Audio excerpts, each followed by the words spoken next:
Let's talk about something completely different.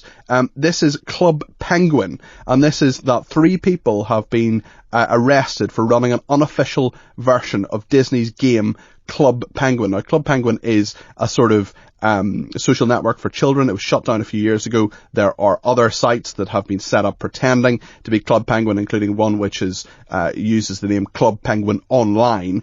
And a BBC investigation in 2020 witnessed players doing all sorts of horrible things, exchanging racist, anti-Semitic abuse, and certainly doing things that children should not be seeing in regard to sex. So it is absolutely horrendous. But I don't really know what Club Penguin is, so I've grabbed someone who's a bit younger than me in the office, who's the wonderful Amelia Beltrao. Amelia, you're very welcome. How are you doing? Hello, thank you for having me. You were on Club Penguin. I was on Club Penguin. And tell me about this. What did you do on it? What was the hype. You'd create a small penguin avatar, and there would be a whole map of places that you could go to, and it would be a cool thing to do with your friends, like, right, see you in this room, like, we're going to the igloo, which was really fun. So, how do you know that you were talking to your friends and this was all as innocent and fun as you make it sound? Because you'd have a username, so kind of like, well, not Facebook, but you'd have a username and tell your friends, like, this is my username, I'm going to be here, and you'll be in a sort of a public area within the game, and you'd see everyone's usernames.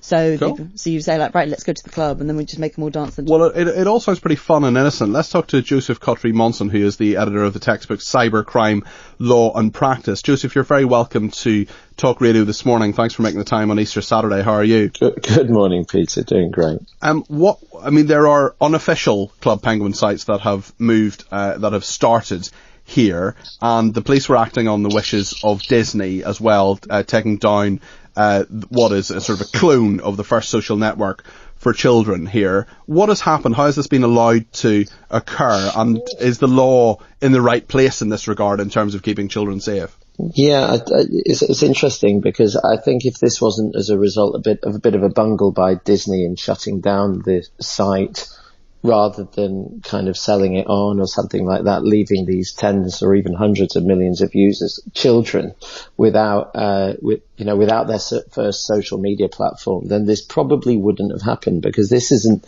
Peter, the only Club Penguin clone site. In fact, there are dozens. And it was kind of inevitable that would happen. And I think probably to understand that, we need to look at the history a little bit. As we've heard from our primary source, Amelia, it was targeted at children of 6 to 14 years old. For many, it was their first taste of social media, kind of social media and a game and a kind of fun environment all rolled into one.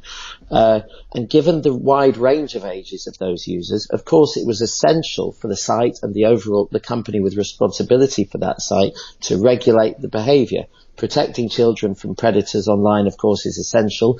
And when children are actively using social media, think about how much we worry even about teenagers on social media. Now let's think about 6 and 7-year-olds on social media. Now, Disney, to their credit, appeared to do a good job while the site was active.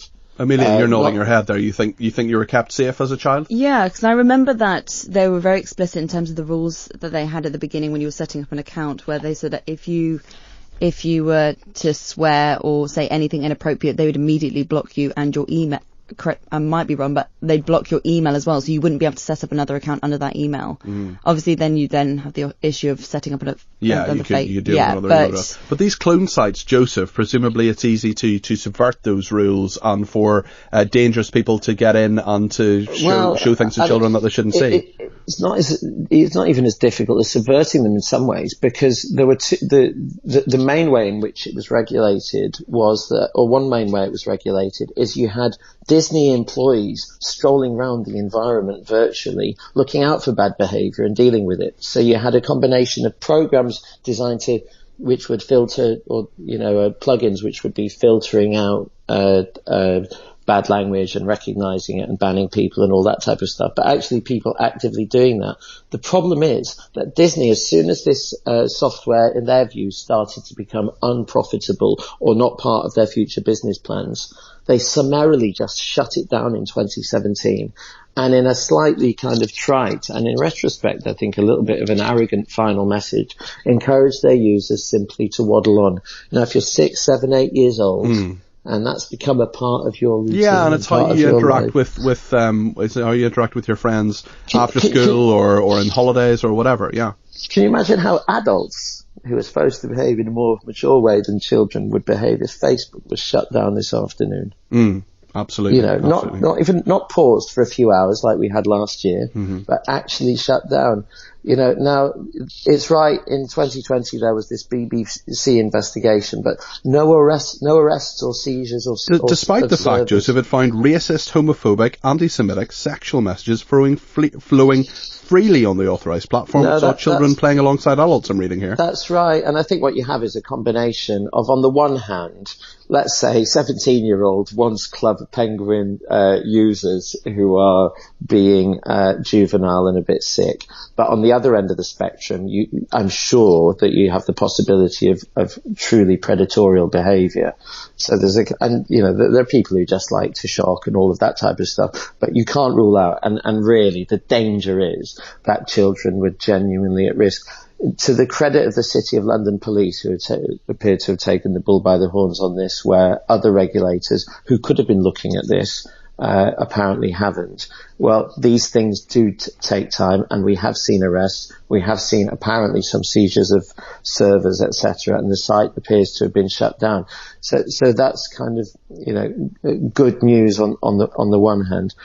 It's interesting that Disney were able to use the police in this way, because generally speaking, the police don't operate easily for private businesses when they're exercising commercial rights like intellectual property and copyright, because these are the offences that have been committed.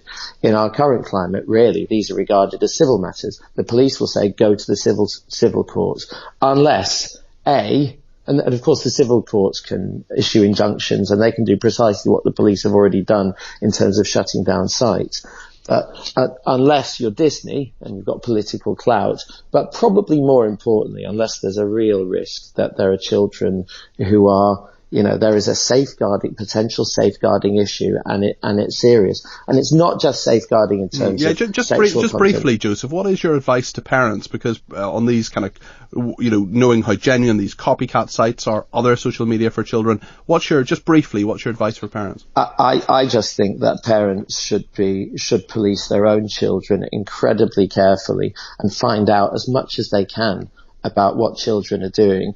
And even if it causes friction, I think you need to be involved in your children's internet use. And that doesn't just count for 6 and 7-year-olds, it counts for kids much older. I am sure that in the boom of the Club Penguin clone sites in 2021, most parents thought that their children were using the official Disney safe program. And it's not naivety. It's the same source code. It's the same program essentially, but it's unregulated.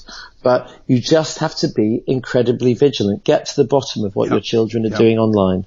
Okay, well, thank you very much indeed to Joseph Kotrie-Monson, the editor of the textbook Cybercrime Law and Practice, and thanks to Amelia Beltrao as well, who was a user until you grew out of it, presumably, Amelia. Out of Club Penguin. Yeah, I mean, I don't use it now. I'm 24. But it was devastating when the news came out that it was shutting down. It was a bit like, oh, yeah, it was a bit. You were sad. It was sad.